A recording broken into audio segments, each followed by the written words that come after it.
Moving on for now to other updates that we are tracking. China's Foreign Minister Wang Yi is also all set to visit the island nation of Sri Lanka next week. But ahead of that crucial visit, ties between the two sides do not seem to be too strong. The ruling party, SLPP's MP Vijaya Dasa Rajapakse, has written a 45-point letter warning the Chinese President Xi Jinping. The Sri Lankan MP has called on China to stop its economic invasion of the island country, which could be detrimental to its future. The Sri Lankan politician has warned of the peril that the country will face from other international powers due to China's interference in national affairs. He also warned China of the repercussions that it will face due to constant influence on Sri Lankan politicians. Rajapakse even said that the people of Sri Lanka will not hesitate in overthrowing the government at the first available opportunity, which could be the case in the next election. The Sri Lankan MP alleges that China's projects in the country have not yielded any positive results and that Sri Lanka is in a huge debt trap due to China. The Chinese foreign minister will be paying an official visit to Sri Lanka on the 8th of January. He is scheduled to launch the celebration of the 65th anniversary of the China-Sri Lanka diplomatic relationship. Member of Parliament, Colombo District, Vijaya Dasa Rajapakse, exclusively spoke with WION's correspondent, Sonia Thoda. Listen in.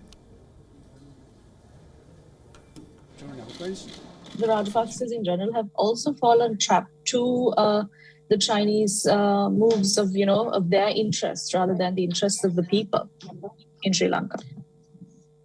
That was reciprocal. The Chinese government was interested of their program somehow to have some kind of the domination in some area of our land that is to be used for their future project of their journey to the world power. And the Rajapaksa government, of course, it is a known truth to the whole world.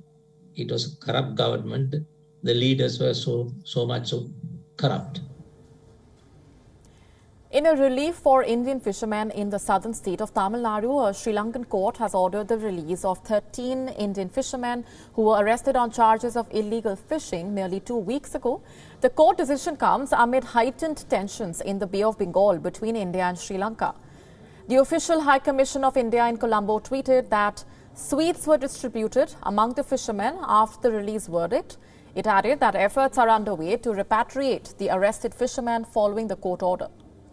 The Indian fishermen had been on an indefinite strike in the southernmost region, demanding the release of the arrested fishermen, following which the Indian government took up the issue for their early release in December. The Ministry of External Affairs had expressed concern about the December detentions after 68 fishermen, along with 10 boats, were taken into custody by the Sri Lankan authorities. Meanwhile, northern Sri Lankan fishermen have also been at loggerheads with the Indian fishermen for over a decade. They allege illegal trawling and crossing of the international maritime boundary line by Indian fishermen. Sri Lanka has banned bottom trawling in 2017 and imposed heavy fines a year later to deter illegal fishing, which has been a recurring concern in the narrow strait running between Sri Lanka and India.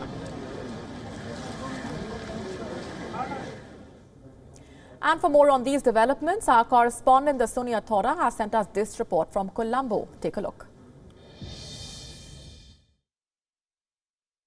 The releasing of Indian fishermen today in Sri Lanka is small but an important part of a long-standing dispute between Indian and Sri Lankan fishermen over the territorial waters of each country. Now, diplomatic talks with regard to this dispute have stretched on for decades with no amicable solution that has been meted out to either of these parties. And it is pretty apparent that a solution in this regard is needed now more than ever. Reporting for WION World is one from Colombo, I'm Dasania Powder. WION now available in your country. Download the app now. Get all the news on the move.